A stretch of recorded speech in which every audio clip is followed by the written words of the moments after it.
Welcome, everyone. If you can get in a comfortable chair, it's a joy to have you here, really, tonight. It's absolute joy. And we're here together on a good night as far as after the November elections.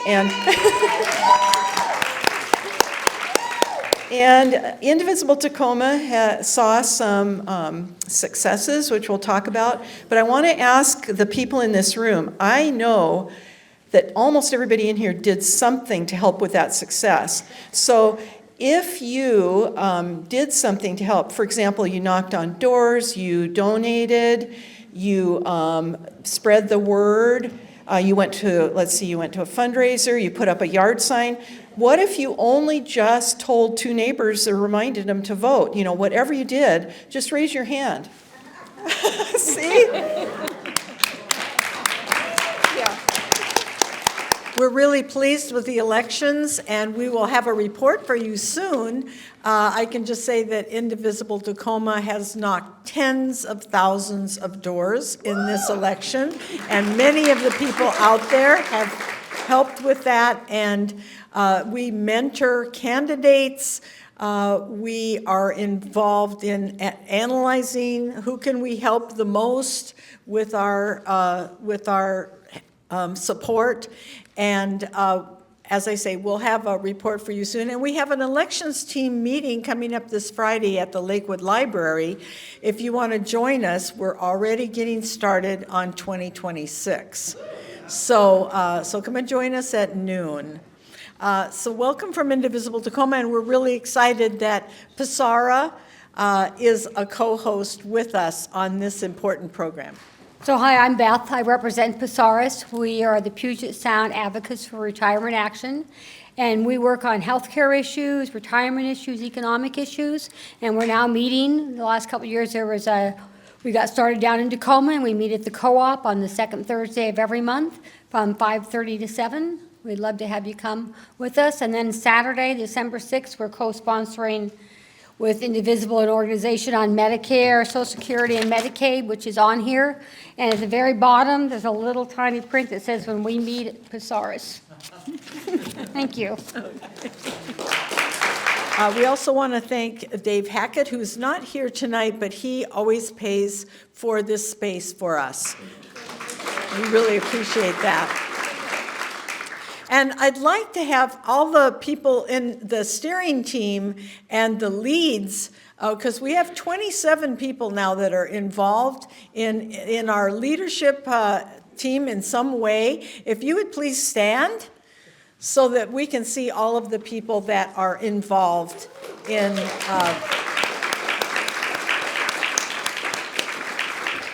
Thank you for the people coming out of the hallway, too. Appreciate that. They're really working all the time. So now I would like to ask Barb Church to come up and give the land acknowledgement. Hi, my name is Barb Church, and my indigenous name is Shwa'ia from the Stalo Nation. We acknowledge that we are on the stolen land of the Puyallup tribe, who lived here since time immemorial. We acknowledge that the Puyallup and other Native nations have been targets of invasion, occupation, and displacement, leading to centuries of trauma. We acknowledge the sovereign rights of the Puyallup and other tribal nations as we stand in solidarity with their efforts to have these rights honored as part of their work to end generations of trauma. We acknowledge that in this moment of an increased display of anti-Native sentiment and racism directed toward Black, Brown, and immigrant communities, it is imperative that we find common ground to strengthen coalition necessary for the protection of culture, treaty rights, and ultimately for the protection of our lives. Thank you. So a lot of you are aware that we asked everybody to bring food donations tonight for Eloise's Cooking Pot. And the reason we're highlighting Eloise's Cooking Pot tonight is because, as we all know, during these difficult times, it's becoming more and more difficult for people to meet their basic needs. And that's probably going to continue happening. And we at IT decided we don't need to reinvent any wheels. We don't need to build new systems when there are fabulous local organizations who have already done the work of building those systems. And Eloise's Cooking Pot is one of those local organizations that's really just a super shining star example of that. So they have a food pantry that has a unique and respectful and empowering design. It's really cool. And they also have some other programs that are community affirming and focused on empowerment. And so we've invited a representative, Atienne Howard, from Eloise's Cooking Pot to just share a little bit about the services that they offer and the programs that they have. And my hope is that all of you, as you're listening, will think about ways that you could potentially connect with or support or otherwise give your oomph to the really life-affirming work that they do. So Atienne, come on over here. And I just want to say about Atienne, because they are literally in my neighborhood and I walk my dog all the time and Atienne works her tail off. At this time of year, it's from like before dawn all the way through the day. And you have something else you have to do after this, don't you? Yes. So I just want to say thank you, and here's the mic. Awesome. Thank you so much, everyone. I am so honored to be here on behalf of the Making a Difference Foundation, Eloise's Cooking Pot. Super excited to know that there are members in our community who not just feel the need and feel the want, but you see it. I've been with Making a Difference Foundation almost 5 years. Next month is my anniversary. I know, I'm so excited. This is one of those positions I didn't know I needed it until I got there. Being a veteran, when I came down to the cooking pot, it did not look the way I anticipated. For some people, food is a luxury. And to know that basic needs or luxuries are just, it amazes me. I'm very fortunate in my life to get the things that I want and need. We serve approximately 300, maybe 220 on a slow day at the food bank. Through Amazon and other mechanisms, we deliver approximately 3,500 on a weekly basis. Yeah. Last month, I found out that we served over 87,000 people.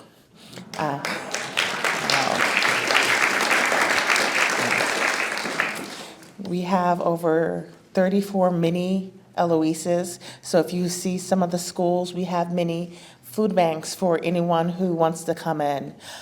We believe that all food should be accessible. It's not just for homeless. We prefer to say transitions because sometimes you're just one situation away from something. And everyone has to have access.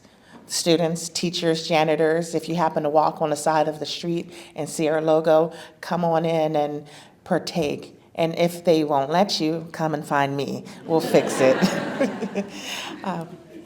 It's very frustrating to know that a system in so many other countries, in here, it's broken. It is very broken. I've seen so many other locations trying their best, and we're all trying our best. Here at Eloise's Cooking Pot, we prefer to take care of each other no matter the cost. If my client wants it, they get it. We have several programs that I'm so proud to have been a part of. The mobile delivery, a Saturday route, which is undocumented, a motel route, and our transitions. We have youth over at our warehouse that are learning to build their own businesses by growing microgreens. We're on our second, I know, I'm so excited, they're so good. Come on down and try them. And they're taking the equipment that they're learning and paying it forward, teaching others. So it's a good experiment. We're in our third, I think, cycle to see how our youth are growing. We have a veterans housing program. We have a Joy Box outreach where it's about a 7-day program of reminding people of their worth. When I first came to Eloise's Cooking Pot, I did not believe that so many people would be invested in making sure I'm okay. Eloise's Cooking Pot isn't just a gathering place, a meeting place. It's become a home. We encourage one and everyone to come. Doesn't matter the status, what you drive. We don't ask any questions. Send us a name, drop it through our email. we will take care of you. You may have to give me a couple of minutes because the phone is always ringing. We have a staff of, at my food bank, I'll share this, of approximately 4. Yes, I'm very fortunate that whenever we're able to get volunteers, JBLM soldiers coming down to do deliveries, that they're taking care of us. This is how we've been getting by. And I'm so very, very fortunate. We love volunteers in any capacity. The knowledge, the wisdom, the energy that volunteers bring to us, it just amazes me. I have my number 1 volunteer who's been with me for approximately 3 years. His wife passed away. I found him on the corner, and he's been with us a long time now. He brings me joy in life, and I hope I do the same for him because he comes back every week without fail. I have to remind him to sign up so we can count him in. Yeah, we have our AmeriCorps, and there's just so many other programs. And I know I'm forgetting some. It's been a very long day. But just to see what the Making a Difference Foundation has done and continues to do, it's just awe-inspiring. I hope every one of you, come down, come past, take a look at our Facebook or Instagram and see what we're doing. And I encourage you all to read what's going on, make a comment. Small things go a long way. I like to think that we're all little pebbles, and little pebbles can make big waves. So thank you so much for inviting me. I appreciate it so much. And if you ever need me, I am always at the food bank. A lot of you have been involved with Indivisible Tacoma for quite a while, and you might have noticed that Indivisible Tacoma in the 8 years has grown like a lot, the past year especially, and we support a lot of activities in our organization. Yes, the rallies and the protests, but also forums, meetings, socials, lots of other things we do to give people the opportunity to participate in fighting for democracy, earth, and justice. And so our activities, we have higher expenses than we used to have, and in past years, Indivisible National would do a fall fundraising match, and this year they did not do that. And so we decided to try to have one of our own locally here, and so some of the longtime leaders and some of the newer leaders, a few of them got together and put some funds in to form a basis of a fund so we could do a match. So we will have this basis, and then we'll match every contribution that comes in. So if you would like to participate and then tell people you know who would like to support Indivisible Tacoma, this is a good time to do it because the donation will be matched. So we have on the half sheet you got when you came in, the QR code on there is one way to donate. We'll pass baskets at some point, and that's another way for cash. And then you can always write a check to, there are a number of ways, and we can tell you how to do that. But everything will be matched until December 31st. So I think that's what we want to say about that. So thank you so much. Somebody has a question. What's the dollar amount that it will be matched? Anything you give will be matched. We are going to stop at $3,500. Thank you for asking that. We're going to have the introduction of our main speaker tonight, which we're very excited about. And just to let you know also that we're going to have a drawing at the end tonight. The drawing will be of the 5 books we have on tyranny. So we'll do that at the end. The slips are out. Yeah, if you didn't get to your name, write your name on a slip and put it in the basket back there. And I'm going to introduce John Alessio, who's going to introduce our fabulous speaker tonight, Patty Kuderer. I'm John, and thank you all for coming this evening. I'm very pleased to be able to introduce our guest speaker, a remarkable person. I'm going to start out with a question. How many of you, by show of hands, have had a problem with your insurance policy or your insurance company at some time? Oh, is that all? How many of you have had a claim that you filed that was not paid, that you thought should have been paid according to your understanding? Somewhat fewer, but still a lot. The person that is going to be speaking tonight knows a lot about those things, actually both from a personal and a professional standpoint. And I'm going to tell you just a little bit about State Commissioner, Insurance Commissioner, Patty Kuderer. She served many years in the state legislature, becoming the first woman to serve as a state senator from the 48th LD. Yeah, that's worth applauding. Thank you. Patty didn't just sit around. She championed important legislation, consumer and worker protections, gun legislation, affordable housing, reforming the state's healthcare system, voting rights, women's rights, and much more. A formidable attorney who argued cases before the state's Supreme Court. Patty Kuderer now has become our statewide insurance commissioner, and we're very fortunate to have her. And she, in that position, continues her progressive work. Among her goals and initiatives are to provide restitution for harmed policyholders, improve insurance industry standards and regulations, and move us toward, are you ready for this? Universal health care.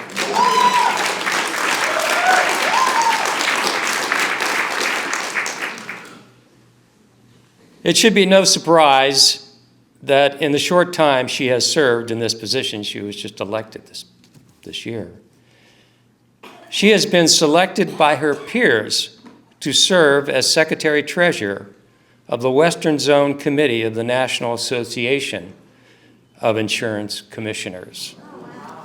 A little applause for that, I think. So my final question to you today is, what do you get when you work hard to elect smart, progressive, diligent, honest, high-integrity people, which is what Indivisible Tacoma does? What do you get? You get Patty Kuderer. Please welcome Patty Kuderer to the stage. Wow, thank you so much. That was a really kind introduction, and I really appreciate it very much. I want to add one other title to my background, and that's mom. And that is my highest title. And in fact, it's because I'm a mom that I think allowed me to end up in this position. Because many years ago, when my daughter was born in extreme premature, she spent 5 months in the hospital. She was a pound, 13 ounces, so 12 inches long. Very, very tiny. She was hooked up to all this machinery, including a tube down her throat that looked like it weighed more than she did. And when the doctor said, she could die at any minute, I believed him. But I have to tell you, my worst fear wasn't just that she would die. It's that she would die and I wouldn't be by her side. And so during the course of her care, when I was pulled away from her incubator because an insurance company denied her care, to pay for her care, saying it was experimental, that left a permanent impact on me.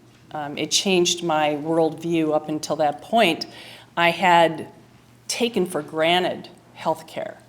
I always had it with my employment, and I didn't think about it until that moment. And because I was an attorney, and at that point I had represented insurance companies by that point and also had sued some, I knew how to short-circuit that appeals process. But when I went back to the NICU and looked around at the 5 other families that were doing the same thing I was, doing vigil by our baby's side, I had to wonder, in fact, I felt like I knew that they were doing the exact same thing to those families. And it really flipped a switch in me and made me a convert to universal health care. But the interesting thing that happened to me while I was still there is I met a doctor. He wasn't my daughter's doctor, but he was a pediatric nephrologist who also happened to be an author. He had written a very famous book called 365 Days about the Vietnam War. It was so realistic, he had served over there, that it was banned for a while.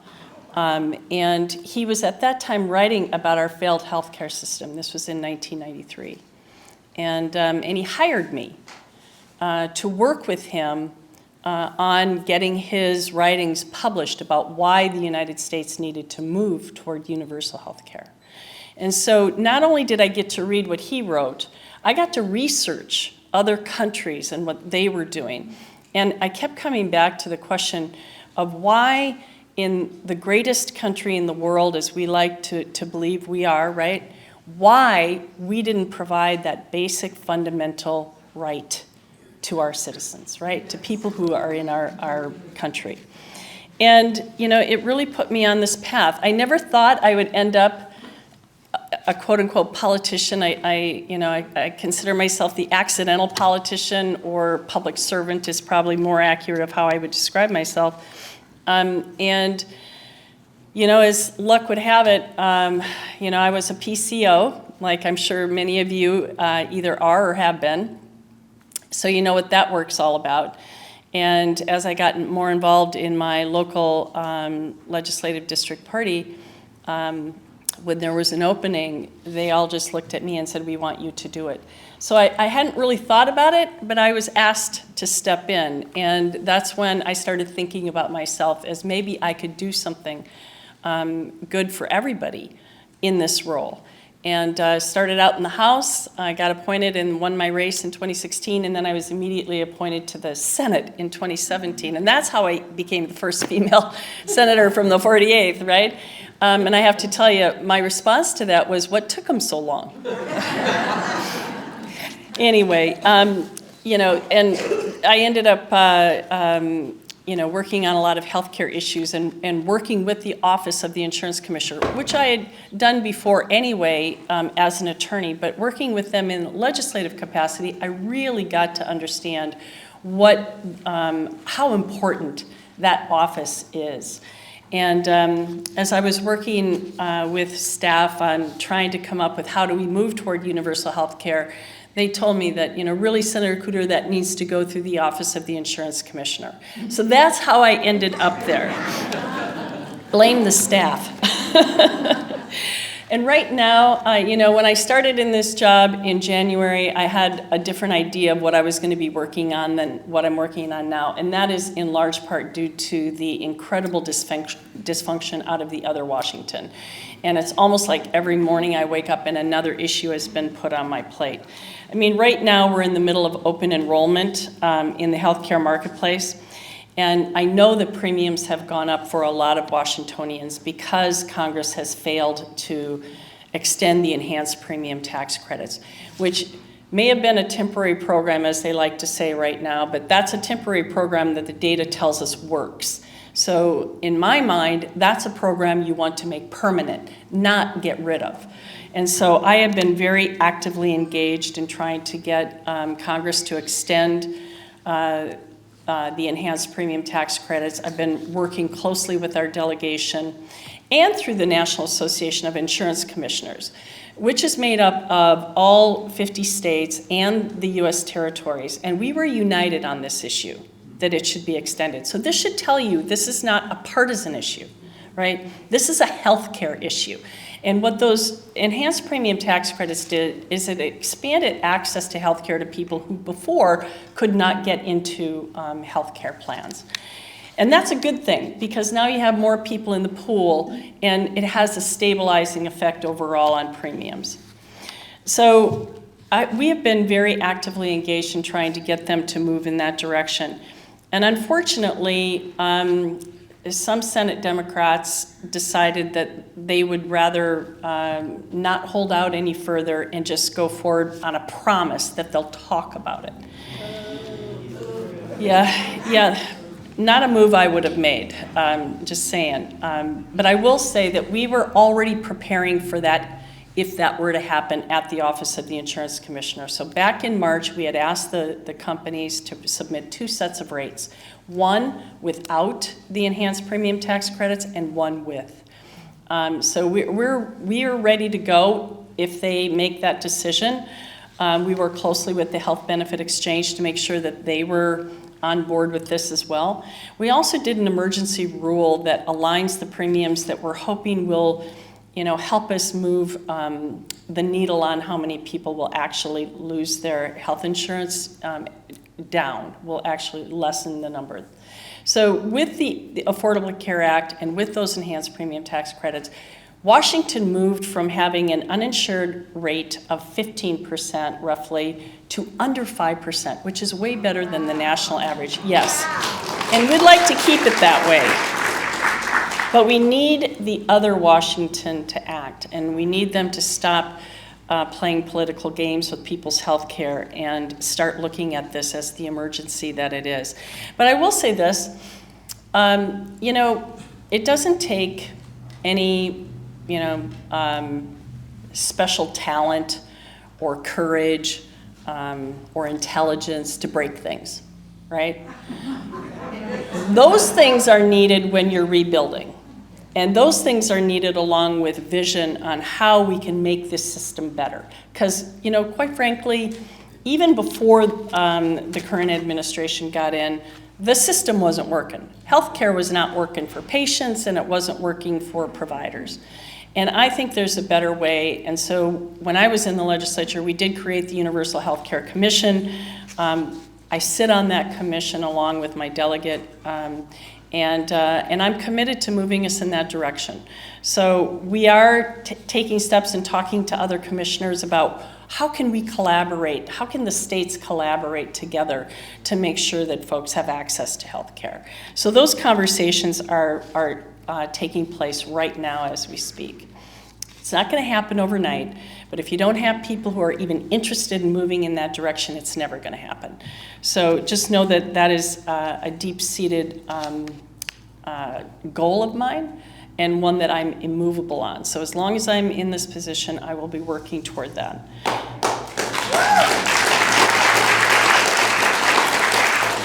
A companion issue to the individual market, of course, is what's happening with Medicare.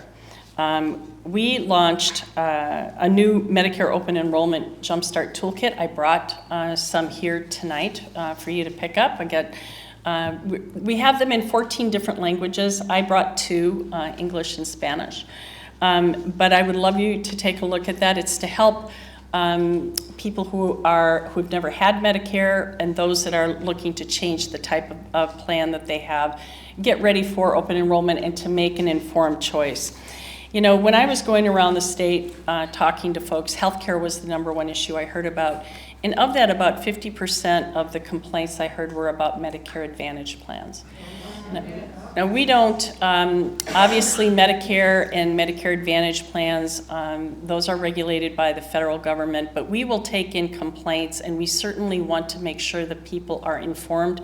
We have a program at the Office of the Insurance Commissioner. It's called our SHIBA program, our statewide health insurance benefit advisor program.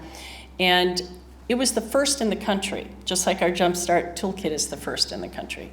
It was the first in the country, created several decades ago, actually out of some activists, like folks like yourselves that were just sitting around, decided that, Medicare is getting a little complicated and maybe we should get together and help our fellow community members who are looking to get Medicare figure this out. Well, it's gotten even more complicated since then. And we invested heavily in our SHIBA program when I got into the office. We have invested in more volunteers for open enrollment so that when you call, you get a human to talk to about your plan. The Jumpstart Toolkit, we've already given out like 60,000 of them, and it really does help you get organized. So when you meet with a SHIBA advisor, they can really cut to the quick pretty quickly and help you. And we also use that money to create a commercial for radio and for television, also on social media, that essentially says, you know, these Medicare Advantage commercials are very confusing, can be, and in some cases, you know, I would say potentially even misleading. And we are saying, hey, call us first. Help us walk you through the choice that you are trying to make so that we're not going to make the choice for you, but we want to help you make the choice that's right for you. And we have been, at the National Association of Insurance Commissioners, we have been asking Congress to give us, each individual commissioner, authority to regulate those commercials in our state, so that if we feel that they are misleading, we can actually ask to have that they be removed from the airs until they fix the errors. Yeah. Well, again, we do need Congress to act on that, and I'm hoping, well, I am an eternal optimist. I gotta be to hope that Congress is going to actually do something constructive. But I am the eternal optimist, and I am hoping that they will. And I will say that, you know, the delegation that I have been speaking with, especially the U.S. Senators Murray and Cantwell, they have been phenomenal in trying to move us towards getting the enhanced premium tax credits extended, and also moving us toward better access to health care overall. All right, so I do want to just remind you before I move on to another interesting topic that if you have any questions about your health insurance or Medicare, please call our office. We're more than happy to help you. That's what we are. We are a consumer advocacy organization, and I believe very much in consumer education and outreach. So another issue that was put on my plate by the other Washington is the increase in property casualty premiums that everyone's seen. Some of that is due to climate change. And of course, we have a climate denier in the White House. That is not a good thing, obviously. And climate change is going to happen whether he denies it or not. And we have got our work cut out for us, because we also are seeing the impacts of climate change, which of course means increasing severity and frequency of natural catastrophes, like wildfires, like floods, like windstorms. They're becoming much more severe. And this isn't just happening here in Washington, it's happening all over. And so I want to touch briefly on property casualty side of it. So our rates have gone up on average, well, I shouldn't give you an average amount because I'll probably mix it up with healthcare, but they have gone up in the state of Washington. But also what we've seen gone up is our non-renewals, and non-renewal for wildfire in particular. And we are monitoring where those pockets are happening, because we have been co-chairing a task force this interim, along with the Department of Natural Resources, on wildfire mitigation strategies. We'll be making a recommendation to the legislature on December 1st, and the goal is to create a grant program that will help homeowners strengthen their homes against wildfire in particular. We worked with the Institute for Business and Home Safety, which is an insurance industry funded organization, but does really fabulous work in terms of figuring out what are the best ways to strengthen your infrastructure against certain risks, like wildfire, like flood, like windstorm.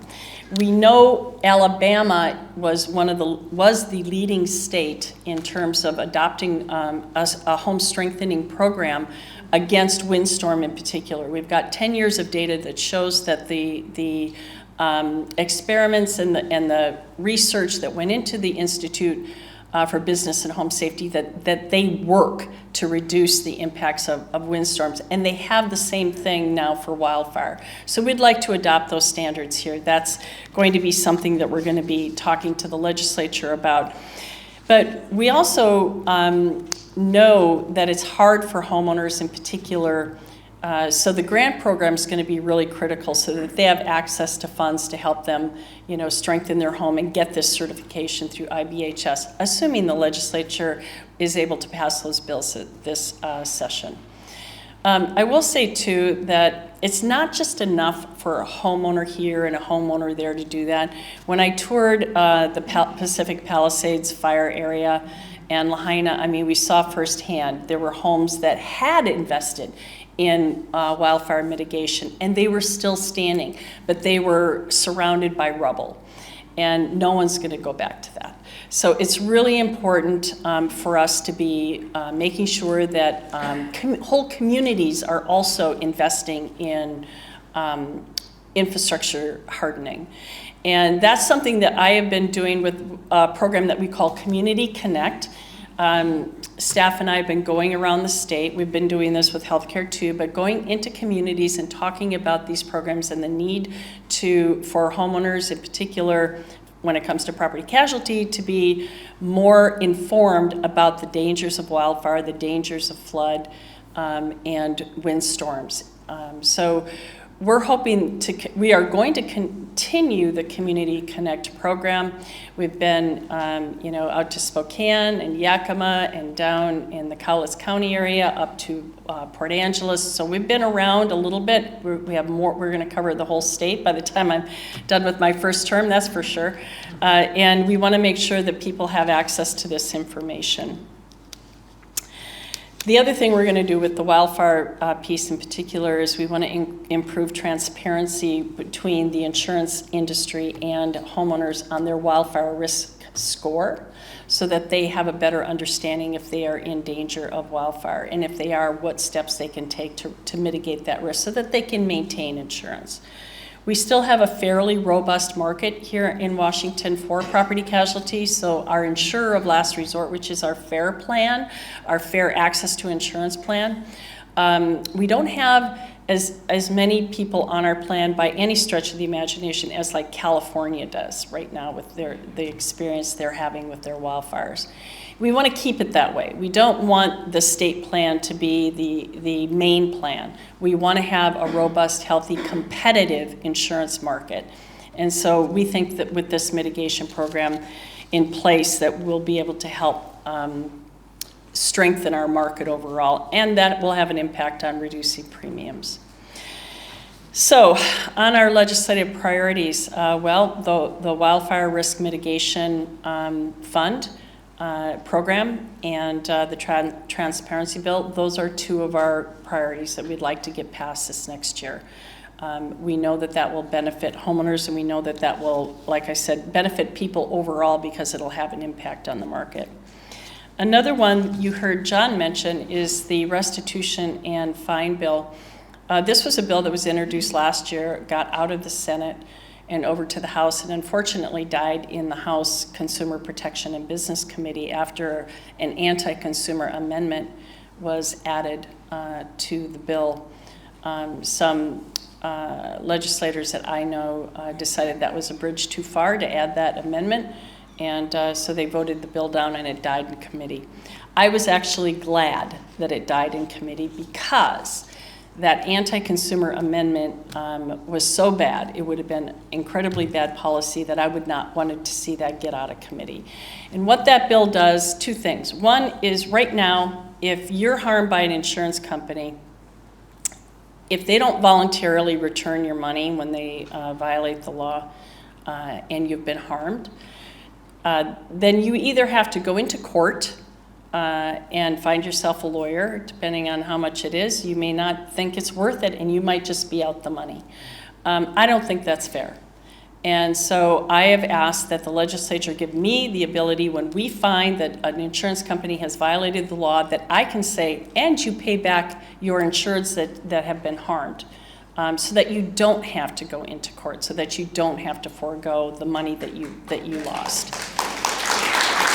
modernizing the property casualty fine schedule. So our property casualty insurers have been given special treatment for decades. That's a go figure for me. I don't understand it. I don't know why they're not on the same level as the other regulated entities at the Office of the Insurance Commissioner. And I mean, I grew up, one of 9 children, and it was like, you got equal punishment for doing the same thing, no matter what kid you were, right? And so it seems to me that I should, as a regulator, I feel like I should, that the entities we're regulating should be on the same level playing field in terms of how they're being fined. That unfortunately is the bill that died in the House. It's coming back next year, and so I'm looking forward to getting that one over the finish line. It's just good policy all the way around. But the insurance company, what they would like, the PNC insurers, what they would like to do is have an aggregate cap. So right now, they're fined on a per incident basis as opposed to all the other entities which are a per violation, which means if there is an incident and 50,000 people are impacted, that's one incident, and the maximum I can fine a property casualty insurer is $10,000. So everybody else, that's 50,000 incidents. So it'd be 10,000 times 50,000. So that's the maximum. And I'm not looking to throw the hammer at companies when they don't deserve it. And my goal would be to incentivize coming forward, voluntary report, voluntary restitution, paying back, making changes to your system so that you don't have that problem again, that sort of thing. That's a different situation than withholding information, hiding it, defrauding people, that sort of thing. But right now, the PNC carriers hold all the cards, and it's really challenging because I could say, pay, $200,000 for that, and they'll say, nah, I think I'll pay $50,000. And we'd have to say, okay, because the most we would get if we went in front of an administrative law judge is $10,000. So you can kind of see that's backwards. If any, you want to have the Consumer Protection Agency have a stronger position when it comes to negotiating like that. So that's why that bill is so incredibly important. Another bill that we're working on is a criminal fraud investigations unit modernization bill. So we have seen a change in how fraud is committed, insurance fraud, and we're seeing a lot of organized crime and very sophisticated fraud schemes that are happening. And we need to be prepared and ready to hit the ground running with how this is changing, right? So we are going to be asking the legislature to pass this bill. It is apparently again, a first in terms of how we're envisioning this and how it's going to work. And we have been given notice from a national fraud investigation organization that is really actively engaged in this, that they want to come out and support that bill because they think it's so critically important, and they think all states should move in this direction. And, including by expanding our authority to address insurance fraud, it expands the statutory reporters of insurance fraud and expands the victims of insurance fraud to include consumers and beneficiaries, which would make you eligible for criminal restitution. That is not currently the law right now. Now the way that this is set up, it would be insurance companies that would be eligible to that. But we all know that when there is fraud like that, consumers can be harmed too. So I think it's really important to include the consumers. Another bill that we have coming up is called an assignment of benefits ban bill. And right now, this is a consumer protection bill again. It's also good for the industry because this is another way where it's in essence another fraud bill, anti-fraud bill. Because when you have a homeowner's claim, let's say you have wind damage or something, you could have a roofer come and say, well, if you assign your insurance claim to me, I will fix your roof and I will pursue the insurance company for the claim. And a lot of times what happens, or what has happened, is the consumer is paid a lot less than the contractor gets paid from the insurance company. And a lot of times too, the job that's done is not done very well. So it's really important for us to be addressing this. It's something that I know consumer advocates support, as well as the national insurance industry. So those are our big bills for next year. Before I close and open it up for questions, I want to say just one other thing. To be in a room with people who are so actively engaged, especially at this point in our nation's history, is really meaningful. And what you do matters. Your advocacy matters, your activism matters. And I think if there was ever a point in time when it was needed, it is needed now more than ever. So I just want to thank you for what you do, and keep up the good work. So thank you. And I think I'm supposed to answer questions if you have any. I think I probably went a little longer than I was anticipating. First, we want to thank you for your advocacy, particularly in regard to the new WISER program. PSARA, who I'm with, as well as Indivisible, are very against the WISER program for many reasons. It puts prior authorization into the hands of a company who's going to benefit by saying no to things, rightly or wrongly. So that doesn't really feel like it's in anybody's interest. Using artificial intelligence has proven to result in more denials. And just the motivation to have them say no is the biggest thing. So I have a couple of questions from PSARA. We appreciate that you've taken a stand against WISER, and if you would explain a little bit about why you've taken that stance? Sure. For the reasons that you cited, quite frankly. I mean, first of all, there's a reason that traditional Medicare didn't have prior authorization. This is a movement to privatize all Medicare, right? And I think that's a really bad idea. The incentive for the company that's going to be administering the WISER program is in the denials. They get compensated based on the percentage of denials that they have, right? They already know in healthcare in particular that, well, this is true in claims across the board, that a certain number of people, a certain percentage, will not appeal. They won't know how. They won't have the, the access to maybe an attorney or whatever, but they know a certain percentage will not be appealed, even though they should have been paid, right? And so that's money in their pocket. So there is an incentive for them to deny claims. And use of AI, we created an AI advisory board at the Office of the Insurance Commissioner, because I know that this is being used, and we need to be better prepared at our office to investigate how it's being used, the manner in which it's being used. Is it being applied fairly? Because if it's not being applied fairly, that's where we get to step in under our statutory authority. So for me, prior authorization, and the way that they did this, we're one of 6 states in this quote-unquote pilot program, right? And they're going to review this annually. And the review is not to look back and actually analyze the data and say, oh, well, we don't need it for this procedure or this procedure. It's to add more procedures. So by the end of, at least 4 years, and hopefully there'll be a change, or 3 years, they're planning to have as many procedures added to that prior authorization list as possible. But the whole idea, one of the benefits of traditional Medicare is that you get to pick your doctor. You don't have prior authorization steps in place, right?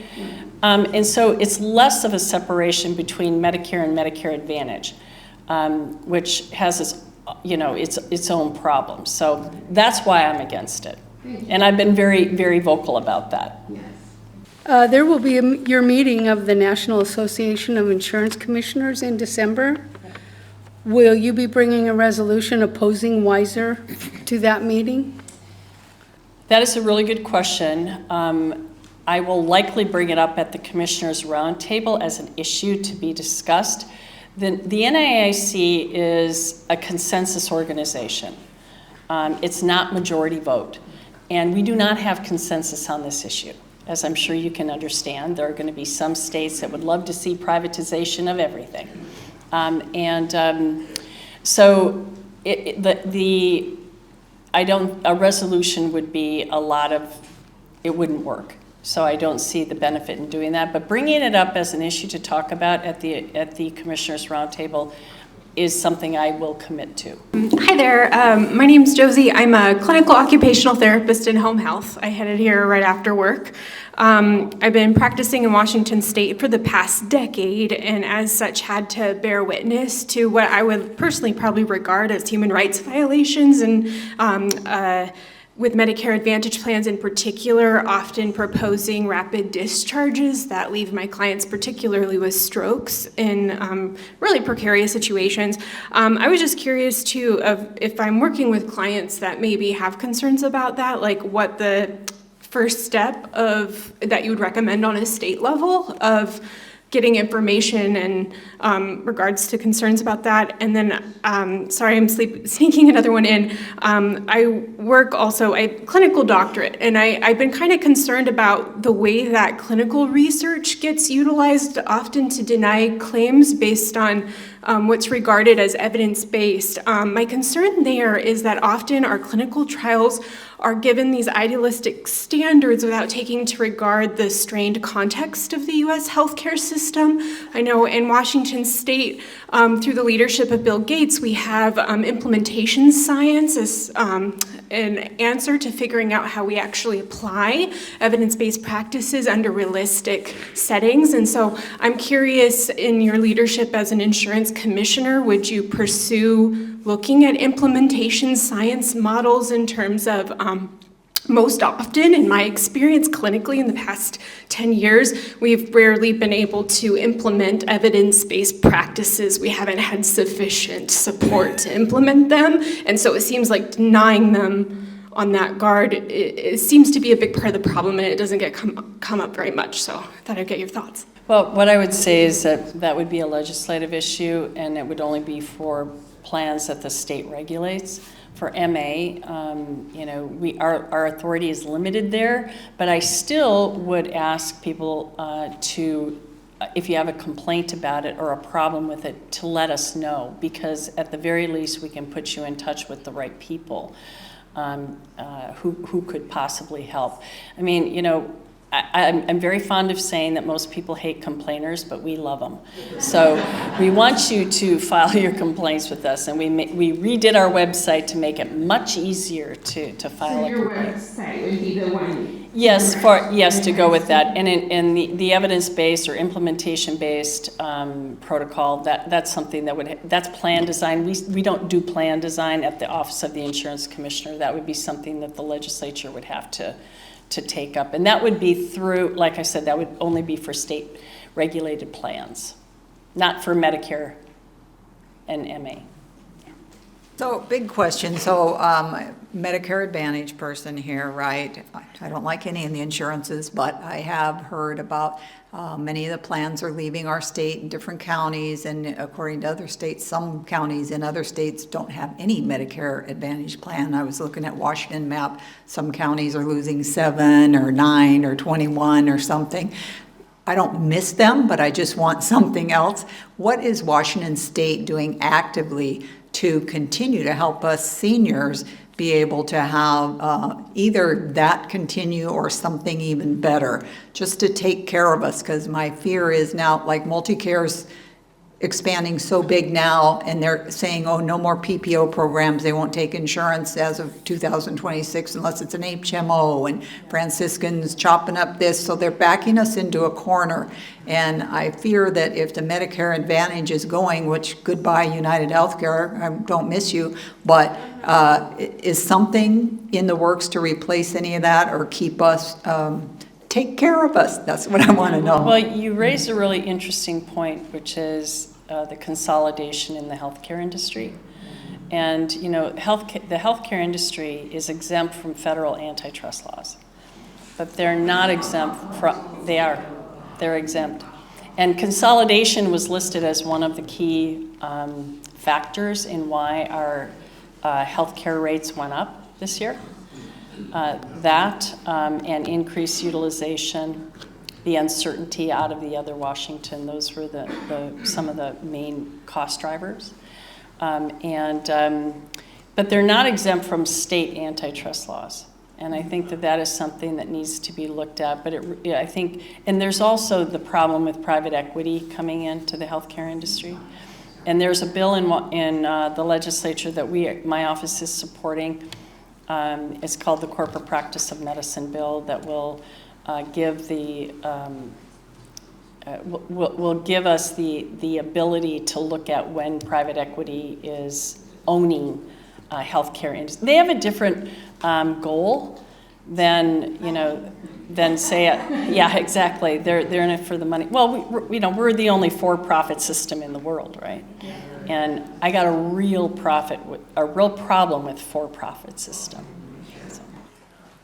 Hi, Pam Ketzner, retired nurse of 40 years at St. Joe's. I was 2 when I walked in the door. But what I want to say is I am a proud member of PSARA in Pierce County, and I am also a proud member of Whole Washington that has been working on universal health care now. Well, I've been with them for 6 years, a little bit longer than that. And one of the things I like to really say to people is this is not a red or blue situation. This is human beings. When I worked in the hospital, I did not walk in and say, by the way, are you a Republican or a Democrat? I didn't do that. That's not my purpose. That wasn't my oath I took to care for everyone. So we did a town hall tour across the state a couple years ago, and we had just as many people concerned about their insurance that might have been considered Republicans and Democrats. So my push is, can we get the Universal Healthcare Commission to really crack down on all of this? And there's a lot of us that want to help that commission like that. But do you think that we can get that moving along? And by the way, I got on Medicare Advantage and I went, what did I do? And that I was able to get off it, but only because I hadn't been in the hospital since 1993 when I had a baby. So that was the fortunate part for me, But anyway, I'm wondering from your perspective of having, being on the commission, and Lisa Parsley is now, and Senator Cleveland, and many other incredible people, if we can make this happen sooner than later. Yeah, well, I would love to see it happen sooner than later, and we are, like I said, at the last Universal Healthcare Commission meeting, we talked about these 1333 waivers, which allow us to have interstate healthcare compacts. These conversations are really starting in earnest because, as I said, we're seeing the system being systematically torn apart, and that's not good for anybody. But it has to be done thoughtfully. I mean, we really have to make sure that we have the foundation and the building blocks in place. And there could be several options. In the end, it'll be a decision for the legislature to make. But we, at the Office of the Insurance Commissioner, will be very instrumental in helping us move in that direction and working with the Healthcare Commission, Universal Healthcare Commission. The thing that I would like to see the legislature do is put some deadlines on the commission to come up with some options and things for them to consider. Because I've served on commissions before, and when there are no deadlines, you tend to just talk. And I'm not saying that's what they're doing, because they really are committed to moving us toward a thoughtful a thoughtful way to get to universal health care. And they have laid out some foundational steps, and the legislature needs to act on them too. But I'd like to see, I guess, more detailed plans put in place. Hi. My name is Erin. I'm a home care aide.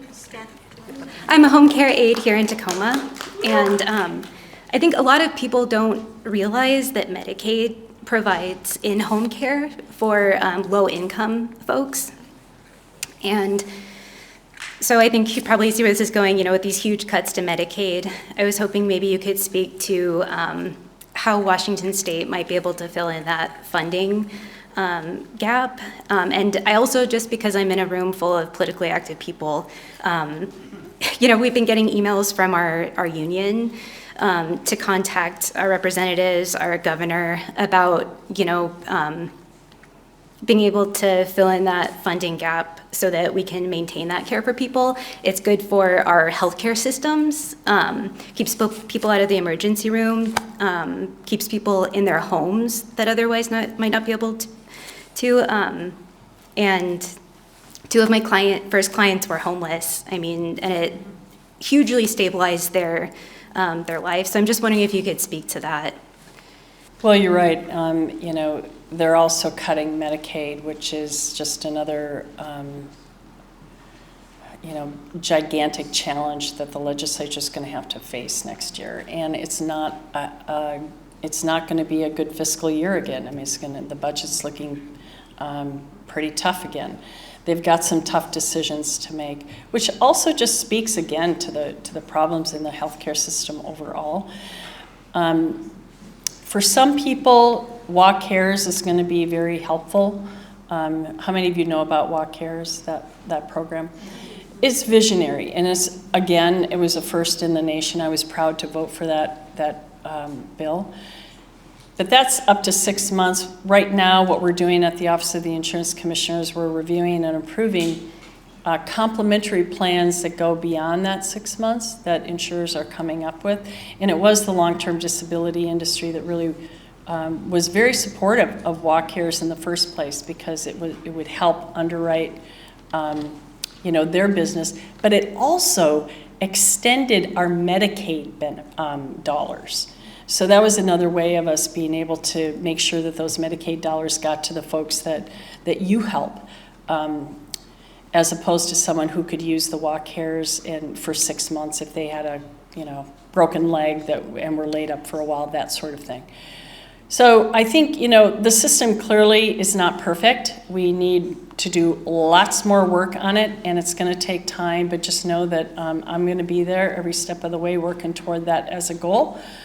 Because I do, like you all, I believe that healthcare is a human right. And for me, those aren't just feel-good words. I deeply believe that in my core.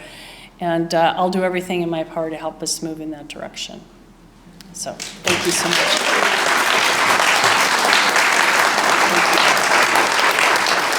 Thank you so much, Commissioner Kuderer. That was really, really excellent, and we are coming away more well-informed. And also, you can tell that there are a lot of bills that we need to support, right?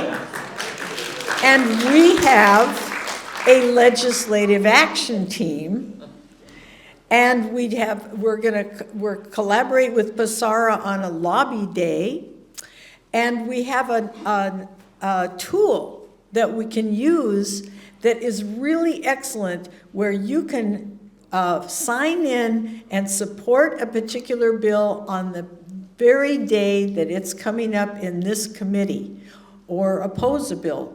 And that's called Take Action Network. And we will have a lot of trainings to get you all up and ready to go. And you can do it like every morning. You can look at your little thing and take 5 minutes and sign in on a bunch of bills, and that makes a huge difference. So we really invite you to get involved with our legislative action team. Marion and Judy, stand up so you can see our two co-chairs of the... So we don't have our December meeting on here yet, but we will be having a December meeting, and we'll be having several trainings. And there also will be trainings that you can do on your own.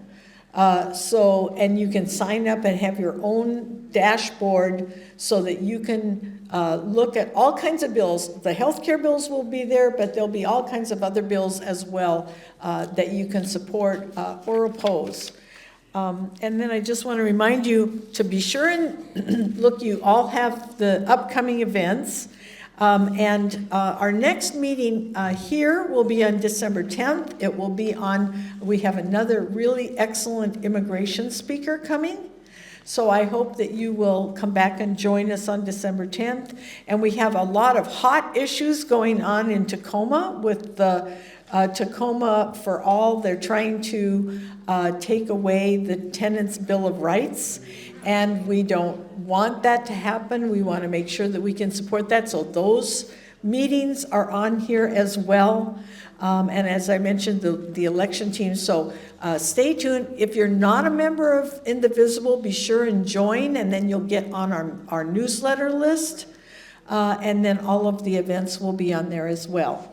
Thank you very much for coming, and please socialize, get to meet other activists here, and come over and have some refreshments with us.